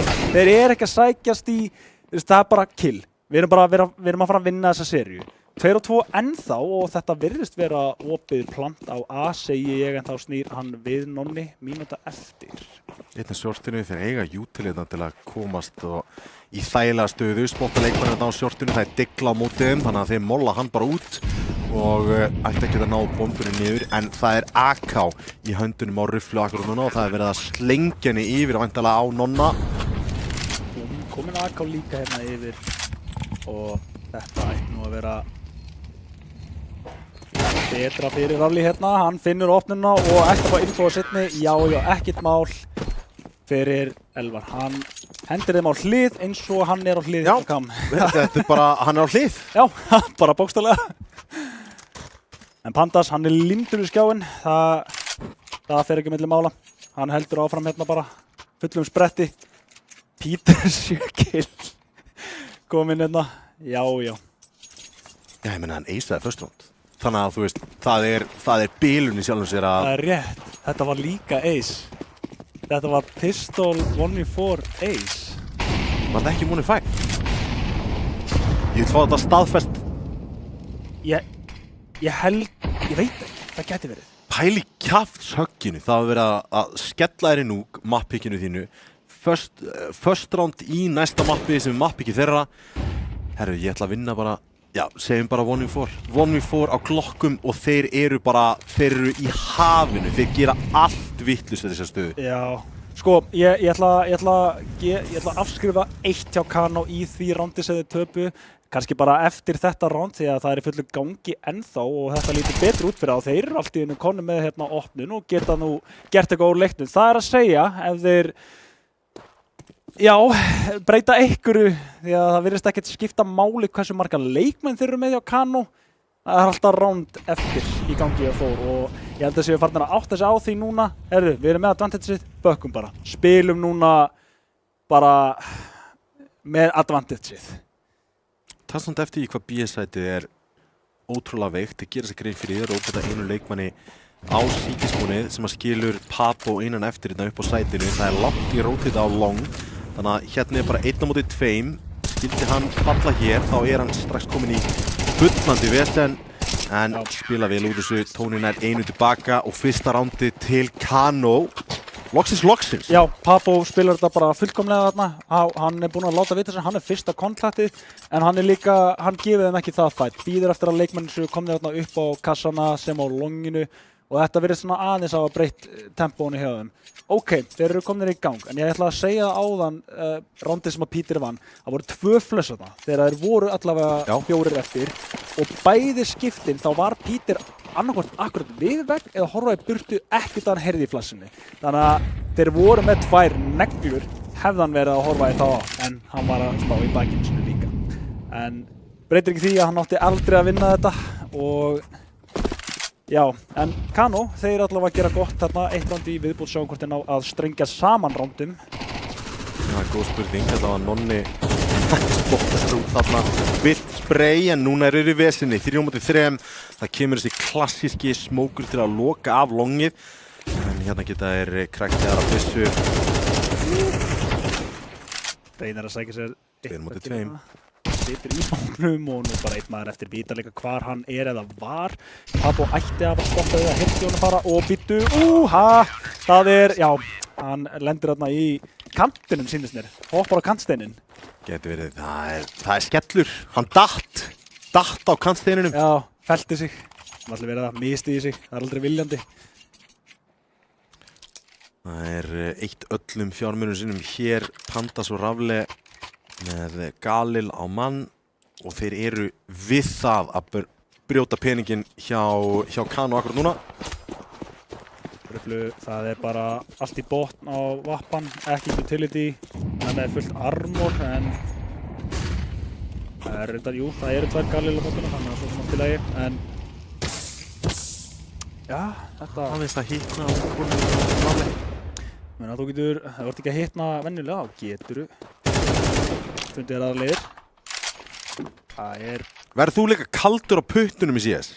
Veistu, ég veit ekki hvað, sko, ég var það, en tölva mín, ég er með AM5 tölvu og ef að þið heima viti hvað það er svona, hei, þessi nýju örgjafi, hann, skiptir engu máli hvað hann heitur, hann vill verið 95 í performansi, þannig að það er ekki... Hvað gerðist? Talandum að... Tony bara með 4K allt í einu? Það lítur aðeins frá Sko, honum er allavega ekki kalt á puttum. Þeir voru með lélega smókin fyrir CT þannig að þú sérð yfir þegar Já. Þeir voru 2 inn á B-inu og þeir bara hlaupa inn og ná 4K á Tony og mér sýndist Raflin á einn. Hvað er í gangi? Ég misti alveg að þessu nóti. En bara til að svara spurninginu stutt á, nei, ég finn ekki fyrir kvölda puttunum lengur út af því að það er ekki sem það heitir köld tölva hjá mér. Ég eiginlega bara gerst upp á leikjum út af því að ég þarf bara að fara út á Svalir. Já, ég er alveg þar, sko. En já, talað Svalir, nei, ok, ég ætlaði að fara með þetta eitthvað. Ég elsku góða Svalir. Ég elsku Svalir, en það er eitthvað Svalir í þessu mappi. Ekki svo getur spilað í. En það er Gandalf og það er höfuð. Það er 1 höfuð, við þykjum það, segir Kano og þetta er opið round núna, 2 rifflar. Einn í bak long. Þar sýnir sig ekki neitt og þetta það er stand frá Dabbe. Þetta er risastórt fyrir þá út af því að smókurinn fer á shortið. Shortið er option fyrir þá, þeir hafa ekkert á þar. Hvar er seinni maðurinn? Hann er núna að koma hérna undir og nú hafa allt info og geta bara snegla Peter inn á shortið. Þess vegna eða vilja spila þetta, en hann kýs frekar að fara í þetta. Ég veit ekki hvort þessi sammála þessu. Nonni núna er 1 á móti 2 og hann veit báða. Peter hefði getað spila þetta út frá... Nei, bombuplant er ekki fyrir hann. Ok. Eða hvað? Nei, alls ekki. Þannig að ég tek þetta tilbaka. En samt, opið round og það er Nonni sem að sækir þetta 1 á 2 og þetta, ok, þeir eru ennþá í leiknum. Ennþá í leiknum og hann hefði getað delayað örlítið lengur, tók í sénsinn, labbaði lína og krækir í 3. roundið hérna. Spilar þetta mjög snirtilega, fær 2 1-1s. Já, og ég horfði fyrst á að shortið væri bara geðveik postplantstaða en nei, bomban var ekki þar fyrir, það kannski gæti hafa verið eitthvað misskilningur en þetta var náttúrulega alltaf gert í flýti. Negla bombinu niður 2v2 og svo 1 á 2 Nonni, neglir þarna 3. rondi fyrir Kano og þeir eru alveg ekkert ólíklegir að sækja sér annað rondið ef við horfum svona á utility yfir borðið. Ruflu takkaði samt niður sem að er eini leikmann sem að hlaupa inn á B-ið. Hvað gerist þar? Ó, hann er takkar í cross og Rafli finnur síðan annan hérna á miðjunni og þá fellur þetta. Þetta er búið. Þetta round er búið, við þekkjum öll B-sætið, þetta er eitt af erfiðasta til að retaka og hvað þá þegar það eru 5 leikmenn eftir með, já, yfirhönd á þig. Ég heldur vita það bara nákvæmlega hérna, Peter veit það líka og Peter ætlar að refsa því. Lætur ekki heyra sér hérna, hann nær vappanum. Þetta er svo sterkt setup hérna hjá Þór og bara sérðu það, þeir eru einu skrifa undan allstar. Nei, Panda segi að halda longinu, þeir eru með á logt á longinu, þeir ætla að refsa þeim. Já, þeir geta tekið allan tíma sem þeir vilja í það. bomban, já, vissulega hálfur. Þessi bolli. Þetta virkilega. Já, við reyna að nýta þetta sér í hag, sjá Mollin klikkar þarna, en þeir líka bara vita að það ekkert annað í stöðun en að berjast, duga að drepast og drepast gera þeir. Þór sækir hérna geggjað opnun á miðjunu, eins og sagði taggið í krossinum og svo sækir Rafli meira segja kill á miðjunni og þá bara hei, það 1 Lára B. Það bara engin ástæð til að ekki reyna það. Grensa með þess að tók hann öllítið neðar, hann hélt að smókunum væri að fara að bjargunum hérna, en það var bara allt og lágt til að gera eitthvað í þessu. Nú sjáum við eiginlega bara glata kaup hérna hjá Kano. Þeir Tópas nær raflega þarna niður, þeir eru að æða þetta upp miðjuna. Ok. Menn að gera eitthvað með þessum kaupum, hata það ekki, en þarna sjáum við aftur. Bara, það fer enginn með honum, þeir eru ennþá að spila one-on-ones. Já, þeir eru með þær byssur, en hvað var punkturinn með að rössa upp miðjuna eða ætla ekki að spila saman? Spyr ég bara. Í neðra akkurat núna, Papu með 5-7. Rufflu upp á A-inu. Þessi Molli hafnar einu með 5-7. Vita núna af þessum síðasta leikmanni og þeir geta farið bara inn á B-ið, planta bombunni og ná þessu 7. rándi og þar með strax konum með jafntefli í þessum hálfleik. Þetta nákvæmlega, sko, ég meina við erum að horfa á 1v2, auðvitað fara B, en þeir eru líka bara að sýna andstæðingunum virðing og ég held að það sé munurinn á Þór og Kano. Þeir eru bara, þeir taka hvert einasta, hvað aftur hérna sayingið, give them an inch and they'll take a mile, það klassíska.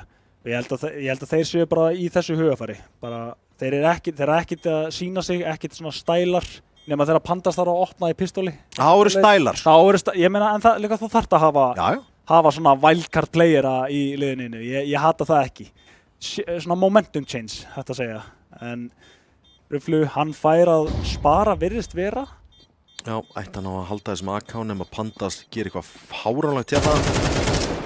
Sko, nú veit það spurning hvort að Tony vilji, hann veit að hann fastur þarna í cityinu. Hann gæti alveg eftir það. Það segja spenntur fyrir því og það bara nákvæmlega sem hann gerir. Hann, best case scenario fyrir Þór. Ekki Kano. Nei, worst case scenario, græða enga byssur, vinna ekki rándið og peningurinn hjá þeim afleitur akkurat núna. Þurfa að spara eitt annað, hafa náða að púsla saman einhverjum sparandum í öðrum seríum en ekki hingað til. Þetta Þór bara hæfileikarnir sem þarna á bakvið og þarna sjáum við dæmið nákvæmlega það. Tveir á shortinu líka og þeir ætlu alltaf að fara í eitthvað play, þar virðist vera framlega á shortinu. Býttu, ok, það ennþá opinn leikur hérna, en Tony gerir það sem að Tony gerir best, miður á haus, klikkar, sækir sæt. Pislur, þeir fara samt á æð og það bomba, þeir eru búin að kasta þeim gjörsamlega fram og Pítur tilbaka. bara gegnum smókin. Og sérðu þetta, þetta bara nákvæmlega það sem að Þór vilja, sundra á saman, pislur eða ekki, þeir fá bara one-on-ones. Nær einu tilbaka hérna og það AK í hendunum á honum, en Pítur bara beint fyrir utan. Þetta bara svo Boogeyman. Baba Yaga. Og Dabbi hérna. Framalega. Þetta ekki óeðlilegt play, en þetta svolítið erfitt að countera þetta. Dabbi fellur Papu þarna. 7-3, þetta bara carbon copy af núkleiknum. Unnin helmingur, já það þetta rétt sér, bara bókstaflega. Einu munur sem við erum að sjá núna þeir að byrja terr, en ég meina akkur ættir ekki að gera það þegar þú ert í svona góðu momentumi.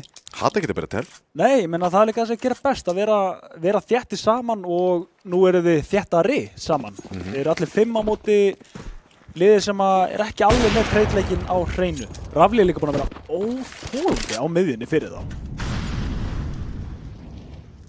Tony komin hérna undan Papu. Papu fær opnum, það smá gap hérna og býttu, ok, þeir sækja 2 opnir, klemma hérna í hérna backtunnel á B-inu og nú bara infoðu komið. Þeir geta eiginlega bara verið á long eða top mid og Tópas hann kíkir og hann sækir. Fær flassir, en þá loksins kemur hjálpin og þá ætti Pítur að vera fallinn og 4. rándið komið í hús, en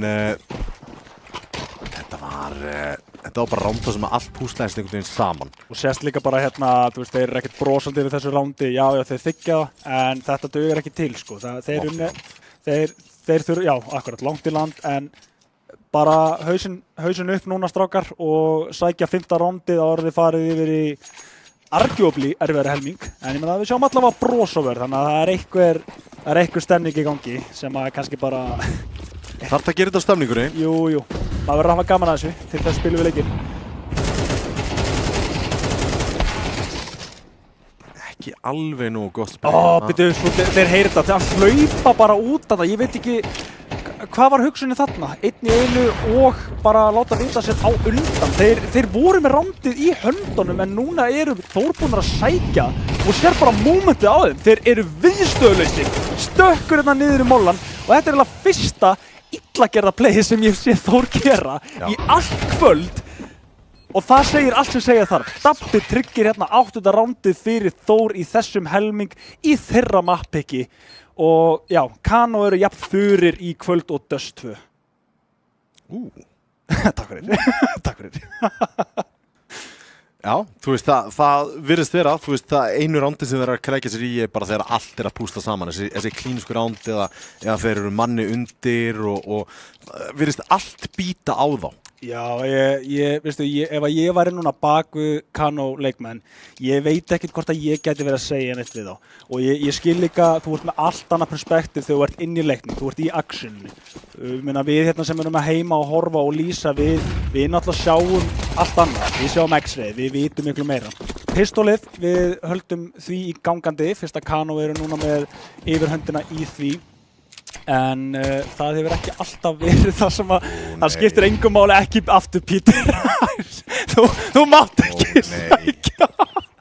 Hann er með 7 kill í pistoli í Dust 2. Þeir taka rándið samt og þetta er bara, ég held að segja allt sem segja þarf. Peter 17 á server, lang efstur hérna.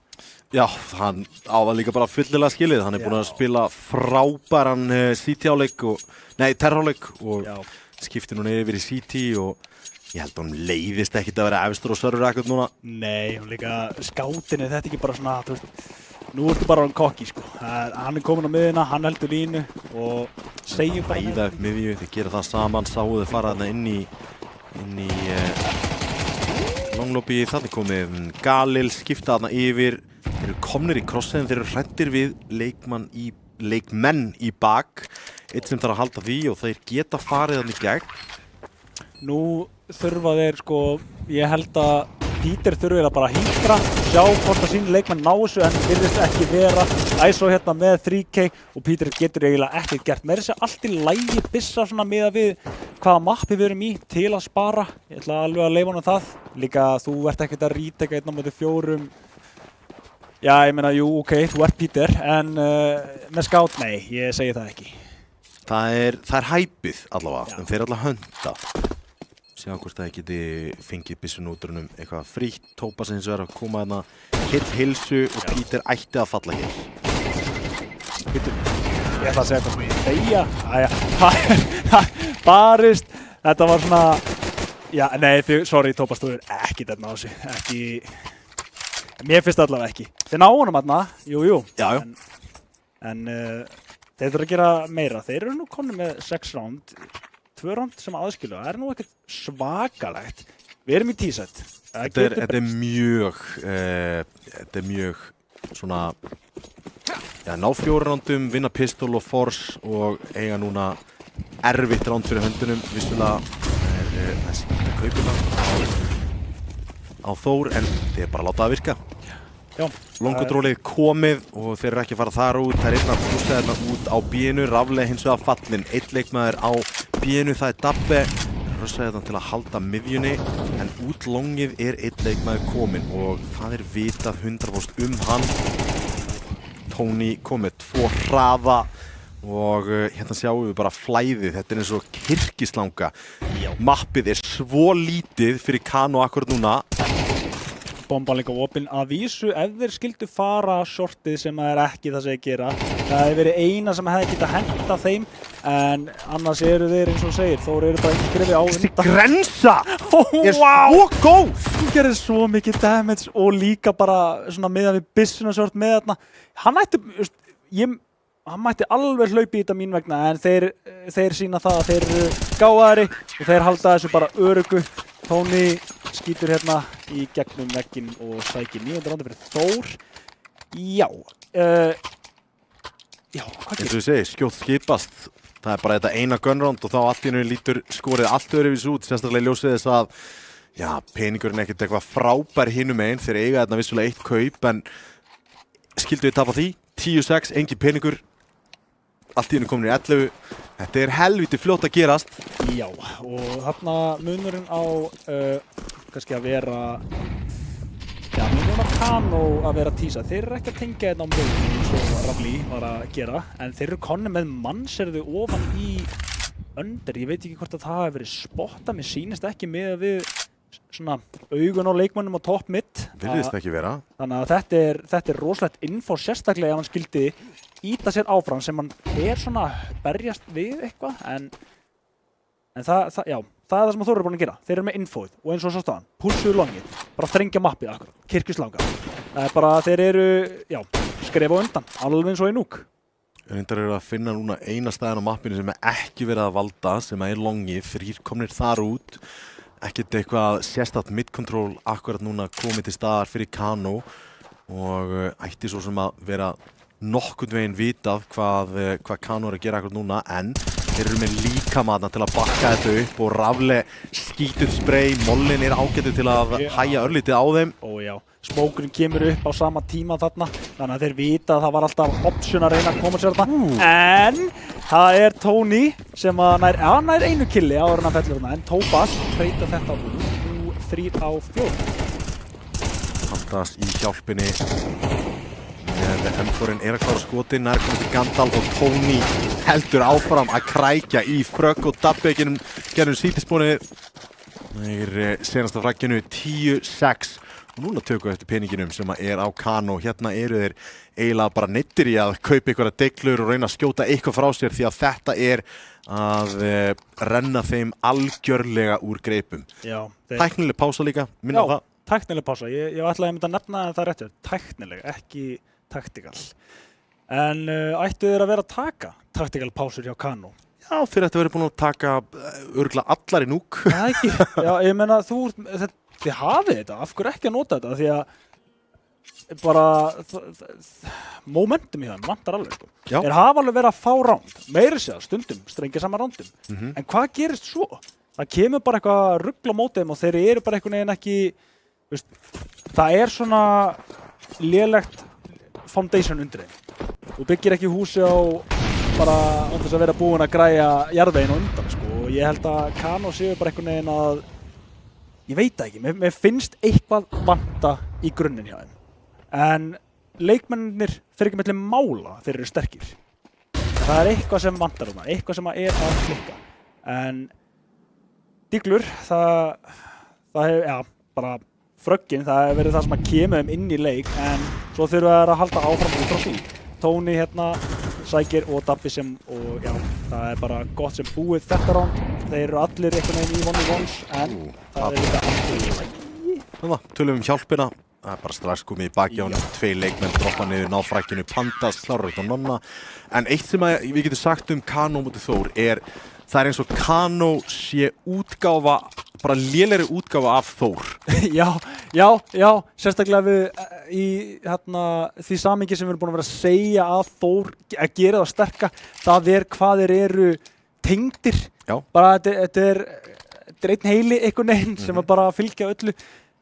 Það er ekki að sama hægt að segja með Kano og ég veit ekki sko, þeir eru kannski með einhverja nýja leikmenn og kannski ekki eins polisaðar og Þór og þú getur bara eftir betur en það er Longið ná einum að það tilbaka en það er bara lamið niður. Þetta lítur út að vera stutt kvöld hjá okkur nema sko eitthvað kraftaverk í þessi stað. Já, eiginlega og bara sko ef að Kano myndi svo mikið sem koma sér í overtime að þá eru þeir besta lið á Íslandi. Ég held að við heldum sem þar sko. Bara sko að því að líka bara þú ert að keppa móti Þór sko. Já. Ef þú getur unnið úr þessari drullu þá bara props, en ég held að Þór séu með þetta niður nælt. Þeir vita eiga þetta round. Rafli, ekki greedy, bakkar, spila með sínu leikmanni. Það er bara akkurat notes sem þeir vera að taka heima. Þetta er textbook Counter-Strike og sýnir þetta hérna. Kemur sér nýtt angul og það er ekki það sem þú vilt að Vatn gerir. 12. roundi fyrir Þór, map og matchpoint. Bara klíniskir, þægilegir. Þetta er eins þægileg sería og ég held að Þór muni fá hinga til. Að mörgu leiti þá var Hyper-serían erfiðari fyrir þá heldur en þessi hérna. Allavega svona með við að þeir droppa mappi í henni. Þá finnst mér Hyper hafa spilað bara gríðarlega góða seríu þar. Ég held að sé öruggt að segja að Þór eftir þessa leikjaseríu eru guaranteed í playoffs, er það ekki rétt hjá mér? Jú. Hvort voru það undan að ekki alveg viss, en þá nokkri leikir eftir 4 held ég að sé rétt hjá mér. Í vesen grensverðum rössa nokkri upp miðju. Það er eitt fragg að finna, það er Iso. Hann skýtur þetta öllu frá sér, skiptir í AK og hoppar inn upp á sjóttið. En Tony klárar þetta hér, 13-6. Og 13-5, 13-6 fer þessi sería og þú sagði það held ég bara langbest. Það er stutt kvöld, það er ekkert overtime á Þórsurum. Nei, þeir fóru bara, þeir ætlaði að fara snemma að sofa virðist vera sko. Ég meina, ég held þeir fari bara allir að sofa með bros og vör. Hvað þá eftir rándi á Peter sko, hann á eftir að henda sér á kottan í kvöld og svo svona. Kemur svona lítið flist þegar hann fattar bara svona, já, alveg rétt, ég gerði þetta. Ábyggilega, þú veist, þegar hann hugsa líka tilbaka, hann bara, wow, þetta er auðvildasta 1v4 sem ég hef nokkuð tíma. Þeir gerðu þetta svo auðvelt. Hann spilaði þetta smart, ég ætla ekki að taka á honum. Hann var líka mjög smart, eins og hann lét heyri sér fara þarna í City og þeir vissu það, silent. Kannski hefði hann alltaf hangað þetta lengur, en optionið gæti verið að labba short. Gæti hafa krossa bí, ég veit ekki hvort að maðurinn var með kross á línu eða ekki, en hann bjóð til öll optionin áður en hann initiataði afsakið. Þannig að ég held að, og það er bara reynslan, en það er rétt sér, þeir eiginlega gáðu honum þetta 1v4 mögulega eins og ég eftir að fact-checka það. Já, eftir að fact-checka, en allavega 100% 4K. Þetta var 1-4 í held hann að við krekkt í fyrsta og þá var þetta ace og það var náttúrulega bara sturlunni sjálfum sér að taka 1v5. Bara ótrúlega sería á Peter. Hvernig finnst þér svona lítandi núna yfir að hafa séð bara Þór og ekki Dusty? Hvernig finnst þér þetta lið muni performa núna í vormót? Sko, það er nefnilega ef að Þór, þú sagði líka núna, ef að Þór, þeir hafa ekki lítið svona út alltaf. Er þetta confidence að þið eru móti liði eins og Kano? Af því að ef svo ekki spá í liðinu sem eru á móti og mikið. Spilið bara aftur svona og þið eru góðir í alvörinni. Bara, þetta var eitt flottasti CS, bara svona leikur sem ég séð spilaðan bara saman. Mér fannst þið bara hafa allt. Þeir voru ótrúlega styrðir bara, þú veist, þeirra kamaði að halda, treyta, en þeir voru líka með þennan wildcard faktor. Pandas, Rafli, bara búa til round út frá einhverju klikkuðum playum, ekki að minnast á Peter líka sko, ég meina hann tók hérna eitthvað rugl sko í pistolunni. Ég held að Þór sé alveg nokkuð öruggir í, þeir eru favorites, ég held að segja það, þeir eru favorites. En ég þarf eiginlega að sjá fleiri lið spila og svona til að geta tekið loka ákvörðun af því held ég. Já, MVP í þessari seríu? Peter, já. Hann vann að því að það var líka impactinn sem hann fekk með þessu. Það var hérna Rafli og Pandas langaði mér að segja út frá núgleiknum bara, en Peter tók það alveg að í lokinu. Hann var engu síður leikmaður í núg heldur, en hann gjörsamlega tók Dust og þurrkaði það út. Það komið sérst að sjáta þetta á Tony, mér finnst Tony alveg ótrúlegur í þessari seríu og bara svona þetta er svona Tony-leikur, það sem að fer lítið fyrir honum, en þessi klínísku ránd þegar þeir þurfa á honum að halda 2K, 3K, jafnvel 4K þarna eins og þegar voru að endri hann. Meir sé að horfið þarna í lokin, ég sá að Peter var held ég eitthvað í 22 fröggum, MS skjáttast ekki, þá var Tony sjálfur bara komin í 21, svona silent kills. Ég gæti verið ruglað, mér sýndist það, þannig að já, það fer aftur út í það bara, ok, hann er bara rock solid, maður tók ekki einu svona eftir hann er ekki eins flashy, en hann var líka ekki að fá pistol ace eða 8 kills í pistol. Já, rosalega leikmaður sko. Já, þá hérna er Saga Dusty núna á 50-daginn. Ætlar að horfa? Já, auðvitað horfi ég. Ég held að það sé ekki spurning, sérstaklega sem að ég veit að ég verð eitthvað aðeins með ykkur meira í þessu, þá auðvitað vil ég komast meira inn í þetta og ég vona að þið takið vel á móti mig þar, en já, ég verð allavega í Twitch-chatinu ef ég verð ekki hér á borðinu og ég ætla að horfa á þessa leiki. Fimmtudaginn segirum og þetta hjá okkur á þriðjudögum og fimmtudögum, eða ekki? Þriðjudögum og fimmtudögum. Þriðjudögum og fimmtudögum. Byrjar klukkan korter yfir 7, þá förum við að hýta þessu upp. Ég held að Óli verður með mér þá og það bara spurning hvað kemur til því. Þá sjáum við nefnilega í þessari viku, þegar við línum upp þessari viku, þá horfum við að, ok, hérna fæ ég að sjá title contenderana mína. Ég fæ að sjá Dusty og ég fæ að sjá Þór báða og þessi lið eru tvö búin að vera í úrslitaleikjum bara senustu, ég veit ekki hversu mörg ár, bara í öllum keppnum þá eru þessi tvö lið trekk í trekk. Það Reykjavíkin á móti Akureyrinni, það bara þannig. Já, og Reykjavíkin hefur yfirleitt alltaf verið á toppnum með það ekki hingað til. Lítur. Við munum rísa. Það málið. Ég hef fulla trú á þeim, af því að þeir komu með Þórshamarinn í kvöld. Það fór ekki milli mála, sko.